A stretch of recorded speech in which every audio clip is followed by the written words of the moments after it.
Hey guys, Aaron Cybertron Zhang here, and today I am bringing you Game 2 against Sean, also known as Kiramori 2, as part of the top 4 at the St. Louis Premier Challenge that I attended a while ago. If you have not seen Game 1, definitely check that out. And of course I am doing this because I'm currently on vacation, but still wanted to get daily uploads for you all, so I'm going over some of the tournament matches I had in the real VGC circuit.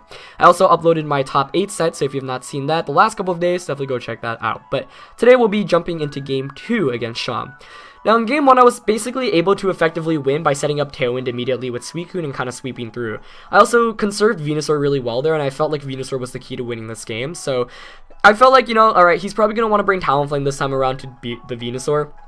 So if I can knock out Talonflame, then I can basically win, just because he has no other answers to Venusaur. So I actually ended up swapping out Suicune for Terrakion because I felt like Thundurus would be a very viable lead for my opponent, given that last game I ended up bringing Suicune. So honestly, I was predicting the Thundurus lead. So Sean does change things up a bit this time. He does bring the Talonflame instead of the Landorus T we saw the last game, which didn't really do anything because it just got scalded and then it fainted. So Sean opting to keep that on the bench, and then Aegislash once again sticks out. So without further ado, let's jump into this match. So the first game definitely went in my favor. Like, I felt like I was one step ahead of him the entire time, but you should never get arrogant or cocky in a best of 3 set because so much can happen. So he leads with Lopunny and Talonflame, and I'm kicking myself right now because that's, first of all, not a very ideal lead matchup. Second of all, like, Suicune would have really loved to come out right now. So at this point, I was like, maybe I should have just gone for the same strategy, but I still see a good play for me here. What I'm going to do is just go for the Quick Guard with Terrakion and go for an Icy Wind to decrease the speed of both my opponent's Pokemon, especially that Lopunny, but things actually play out quite terribly. So Talonflame first of all goes for the Tailwind, which is a fantastic play in itself because that basically negates the Icy Wind. I actually miss it on the Talonflame, but that really doesn't matter. It's not like the damage would have mattered there.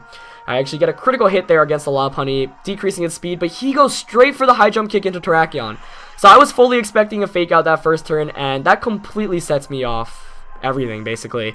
Not only did I lose one of the most important Pokemon to the matchup, I'm basically forced to bring in Venusaur here because I can't afford to bring in Bisharp. Now, this next turn, I'm trying to get a good read on my opponent. First of all, I know, like, given that it's set up Tailwind, he doesn't have Choice Band, and Venusaur can most likely take this Life Orb Brave Bird. So, I'm assuming it's Life Orb. So what I do is actually just Sludge Bomb into Lopunny with my Gengar and Sludge Bomb into Talonflame. I was hoping he'd predict a Protect from that Venusaur and, like, Brave Bird into Gengar. I was actually even more surprised, like, he went for the Protect with Lopunny because at that point, there's not much reason to Protect when you have Tailwind up. He does go straight for the Brave Bird onto Venusaur, and at this point, I'm kind of freaking out because I'm about to be down. I'm going to tie it up at 3-3, but this Venusaur, which I thought was the key to winning this game, I did not conserve very well. It was a really risky play that turn. It didn't really pay off in my favor, but I'm still in it because he went for the Protect there with Lopunny, and Lopunny having a high jump kick makes this match like 10 times more interesting. So he does bring in Sylveon now. I'm actually just going to Protect with Venusaur because I want to see what Sylveon locks itself into, given that it had revealed itself to be Choice Specs this last game. And I know I can probably take an attack here from the Lopunny, especially given that I'm Sash, so as long as Sylveon's not too fast, everything's alright. So I actually just get a Sludge Bomb off there. Sylveon actually locks itself into Hidden Power, presumably HP Ground.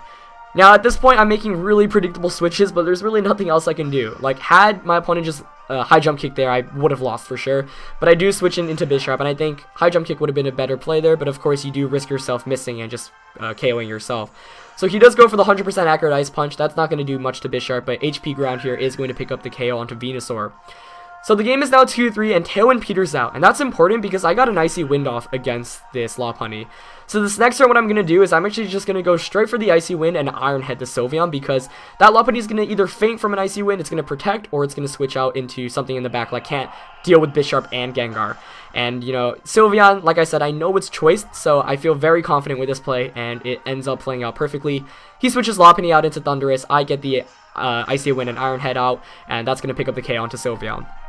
So, like, there was nothing I think he could have done to really get out of that based off the position he was in, and that was the kind of play I was trying to set myself up for. So now things are looking really good because Bisharp actually outspeeds Thundurus, and Gengar outspeeds Thundurus as well. He does go for the Fake Out onto the Gengar, and I felt like, once I saw that, I knew it was game over because I went for the knockoff onto Thundurus. Surprisingly enough, he did not go for a Thunder Wave or a Swagger onto this Bisharp, not trying to play with chance there, just going to go for the damage there, and ultimately, he might have not realized that the Icy Wind decreased its speed, but I am able to knock out that Thunderous, and now it's Lopunny against Bisharp, but the Lopunny has high jump kick, so if it walks into even one Protect, it's going to faint, and Sucker Punch can KO it as well. So I'm just going to Protect here. Like, you'd have to be, I don't know, to choke at this point would be really bad, especially given that he's running high jump kick. So he is going to use it there, just going to take himself out, and that is why I don't like high jump kick as much as other moves like low kick, but Lopunny does end up fainting there. And somehow I end up escaping this with a 1-0 win despite how terrible turn 1 played out. So if anything, that should be a testament to never giving up in a match, because I really thought I was 100% done for after that first turn. And once Venusaur took that extra damage, I was like, alright, I'm definitely losing this. So I had to, you know, make the plays basically that I did. You know, had Sean predicted a bit more aggressively, for example, by high jump kicking the Gengar, going for that 90% chance risk and knocking out Bisharp, I definitely would have lost. There was no doubt in my mind.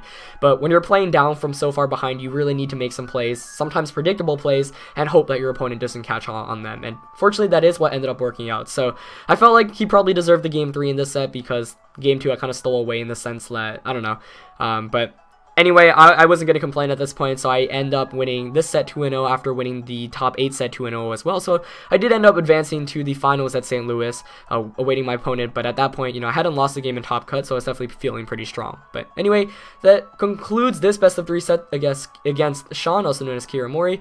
Huge shout out to him, because I really like this team, and he was a really nice guy as well. So thank you. But yeah, that's it for this one, guys. Tune in for the first game of the finals of the St. Louis Premier Challenge tomorrow on this channel. Anyway, that's it for now, and I'll see you tomorrow. Alright, peace.